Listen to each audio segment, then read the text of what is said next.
Shalom, selamat pagi jemaat Tuhan. Berjumpa kembali dalam doa pagi online. Pujilah aku Tuhan.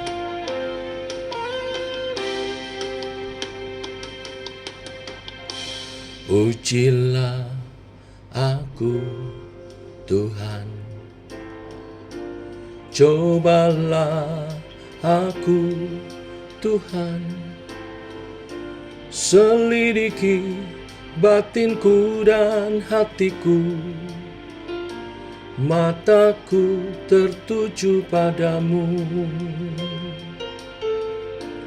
Aku cinta padamu Tuhan, aku rindu hadirat-Mu Tuhan. Aku ingin selalu dekat padamu, menikmati kehadiran-Mu. Ku nyanyi Hosana bagi Rajaku yang duduk di tahta. Aku muliakan dan ku agungkan, Kau layak disembah. Ku nyanyi Hosana bagi Rajaku yang duduk di tahta. Aku muliakan dan ku agungkan, Kau layak disembah.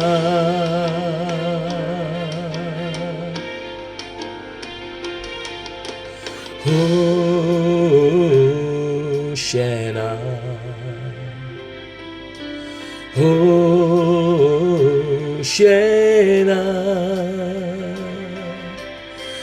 Hosanna to the King.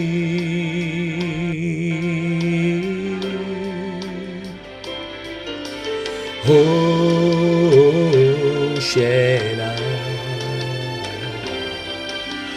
Hosanna, Hosanna to the King. Ku agungkan Yesus Raja yang berkuasa dan layak disembah. Ku agungkan Yesus Raja yang berkuasa dan layak disembah. Ku nyanyi Hosana bagi Rajaku yang duduk di tahta. Aku muliakan dan ku agungkan, Kau layak disembah. Ku nyanyi Hosana bagi Rajaku yang duduk di tahta. Aku muliakan dan ku agungkan, Kau layak disembah. Ku agungkan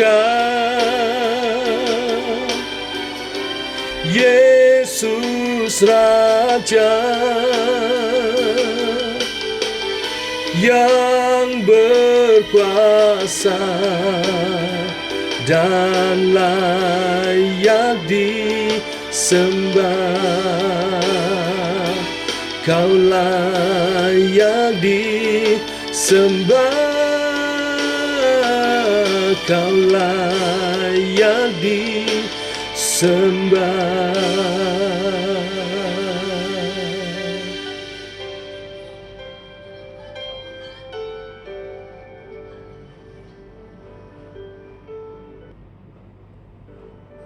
Tiba waktunya untuk kami merenungkan firman-Mu. Firman-Mu-lah suluh dan terang bagi jalan kami. Berfirman Tuhan, kami rindu. Dalam nama Tuhan Yesus Kristus. Amin. Bapak Ibu, kita lanjutkan renungan firman Tuhan pada pagi hari ini. Lukas pasal 18 ayat 9 sampai ke 14. Demikian firman Tuhan. Dan kepada beberapa orang yang menganggap dirinya benar dan memandang rendah semua orang lain, Yesus mengatakan perumpamaan ini.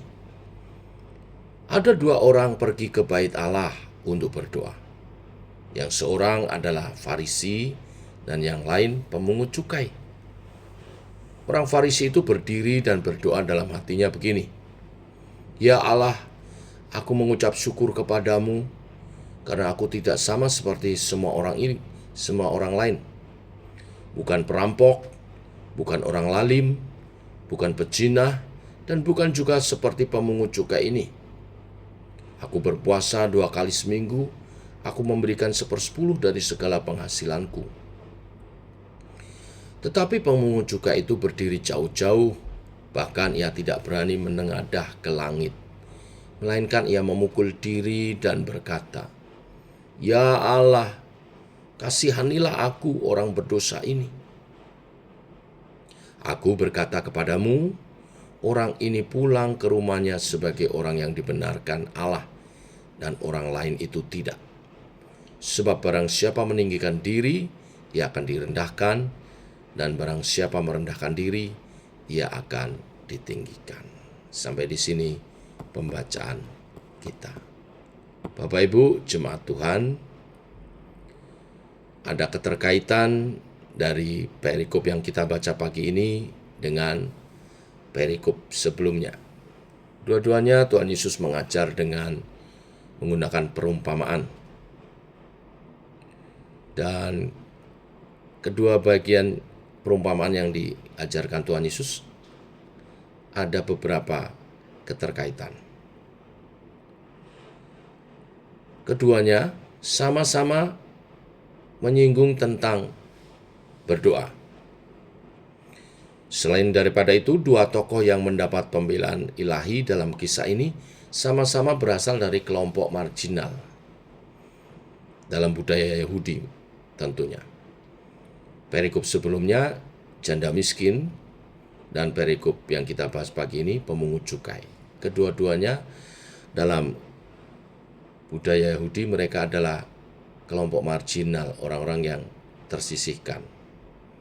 Karena janda karena kemiskinan dan status sosialnya, dan pemungut cukai karena dianggap pendosa, musuh negara karena bekerja bagi penjajah. Selain daripada kesamaannya, perumpamaan ini juga menjelaskan bagiannya. Bagian sebelumnya, mengapa janda itu dibenarkan oleh Allah, yaitu karena iman yang dia miliki. Iman seperti apa yang dia miliki di hadapan Allah? Jawabnya ada di ayat 9-14 perikop yang pagi ini kita baca. Iman yang sejati bersandar total kepada kemurahan hati Allah. Iman seperti inilah yang dicari oleh anak manusia pada waktu ia datang kembali kelak. Yang kita sudah bahas di ayat 8. Yang mengatakan jika anak manusia itu datang, adakah ia mendapati iman di bumi? Nah, Kebalikan dari bersandar pada total kepada Allah adalah kesombongan yang disoroti di perikop hari ini. Kesombongan yang dimaksud Tuhan adalah mengandalkan diri sendiri, menganggap kebaikan diri sebagai alasan untuk memperoleh posisi tawar-menawar di hadapan Allah. Jadi pilihan yang ada bukan bersandar total atau sebagian, melainkan bersandar total pada Allah atau menyombongkan diri sendiri atau mengandalkan diri sendiri.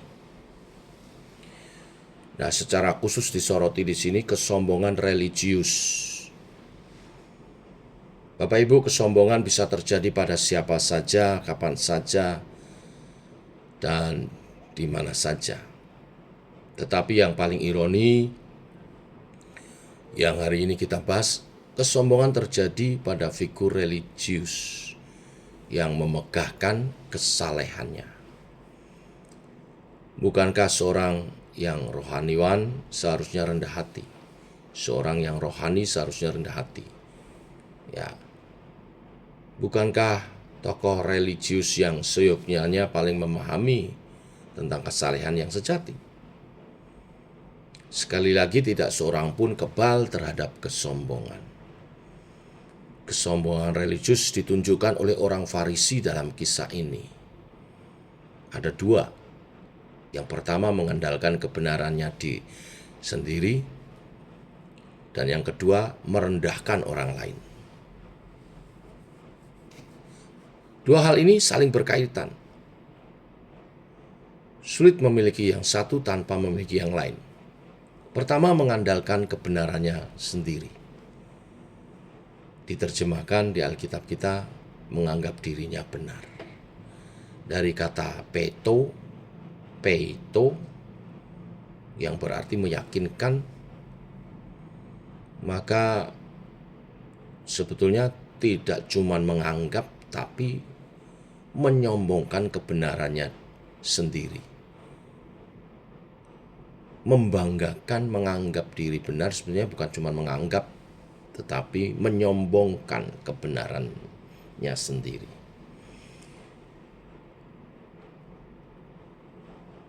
Ini sebuah ironi, sebab dalam konteks religi sedang berdoa biasanya di bait Allah biasanya dilakukan secara personal, merendahkan diri, bukan menyombongkan diri. Atau komunal, supaya membangun satu dengan yang lain, bukan memamerkan kesalehan. Sekali lagi ini ironi, sebab sedang beribadah pun ada kesombongan. Yang kedua, merendahkan orang lain atau memandang rendah orang lain. Dari kata exoutheoneo, memandang rendah. Ini biasanya tindakan verbal, kata-kata yang menista, kata-kata yang merendahkan, kata-kata yang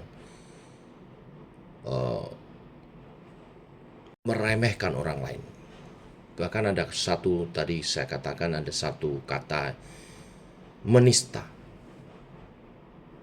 Ini sama yang dipakai kata ini dengan perkataan Herodes dan pasukannya terhadap Yesus saat proses pengadilan dan penyaliban.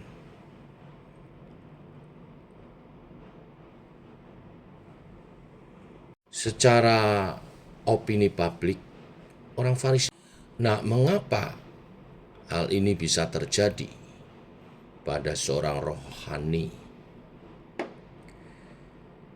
Bapak Ibu, secara opini publik, orang Farisi memang mempunyai alasan untuk menempatkan diri di atas pemungut cukai. Para pemungut cukai sangat dipandang rendah dan penuh kebencian oleh masyarakat Yahudi, karena saya sampaikan di depan tadi, mereka dianggap pengkhianat bangsanya yang bekerja untuk penjajah. mereka tamak dan sebagainya. Di sini golongan Farisi berbeda, seperti kebalikannya, merupakan pemimpin masyarakat, baik secara politis maupun secara rohani. Jadi secara status sosial saja orang-orang Farisi memang memiliki keuntungan daripada pemungut cukai. Keuntungan secara sosial dianggap berlaku secara spiritual, ini yang mereka salah. Mereka menilai diri mereka di hadapan Allah lebih tinggi daripada pemungut cukai. Semua kebaikan dipaparkan untuk membuat Allah terkesan, padahal yang diinginkan Allah justru mereka terkesan dengan semua kebaikannya, kebaikan Tuhan. Saat datang beribadah, fokusnya bukan aku tapi Tuhan. Mereka salah menggunakan ukuran. Kelebihan diri di hadapan orang lain tidak berlaku di hadapan Tuhan. Di mata Tuhan, semua kebaikan manusia hanyalah seperti kain kotor. Yesaya 64 ayat 6. Tuntutan Allah bersifat komprehensif dan mutlak. Setiap orang wajib memelihara seluruh isi Taurat. Kegagalan mentaati salah satunya saja dari perintah-perintah tersebut berarti kegagalan terhadap seluruh Taurat. Jika ukuran dengan kriteria seperti ini, orang Farisi sama sekali tidak memiliki kelebihan maupun keuntungan dibanding dengan pemungut cukai. Sama-sama orang berdosa, sama-sama tidak sempurna. Maka saat datang kepada Tuhan, mestinya datang dengan kerendahan hati, bersandar kepada kemurahan-Nya. Memiliki kebenaran tidaklah salah. Menyadari bahwa kita benar di hadapan Allah juga tidak salah. Bukankah Yesus sendiri mengungkapkan bahwa si pemungut cukai pulang dalam posisi dibenarkan oleh Allah? Yang penting ini kita tahu bagaimana, dari mana dan bagaimana kita bisa mempunyai kebenaran itu. Kebenaran bukan sesuatu yang kita raih, tetapi yang kita terima. Given, anugerah dari Tuhan. Kita pasif, Allah lah yang aktif dalam memperoleh kebenaran. Pemungut cukai menyadari dengan benar bahwa ia tidak benar, ia berdosa. Dia berdiri jauh-jauh, yang dimaksud mungkin adalah menjauhkan diri dari posisi ruang kudus atau ruang yang maha kudus dalam tabernakel Yahudi. Dia mungkin berada di bagian terluar sebelum area doa buat orang-orang non-Yahudi. Dia merasa tidak layak untuk menjumpai Allah yang kudus. Saat berdoa, bahkan ia tidak berani menengadahkan wajahnya ke langit. Dia tahu diri, dia adalah orang yang berdosa. Kesedihannya terhadap dosa-dosanya inilah yang dia ungkapkan dengan memukul-mukul dada, menunjukkan pertobatan, penyesalan. Berbeda dengan budaya lain yang memaknai memukul dada sebagai simbol kesombongan. Dalam budaya Yahudi, tindakan ini menyiratkan kepedihan yang mendalam. Isi doanya singkat, sederhana. Ya Allah, kasihanilah aku, orang yang berdosa ini. Yang dia minta adalah Kristus dan anugerahnya, bukan upah. Anugerah ini kita terima melalui iman yang sejati, yaitu menyadari kehinaan, ketidaklayakan, dan ketidakmampuan kita untuk mendirikan kebenaran sendiri di hadapan Allah.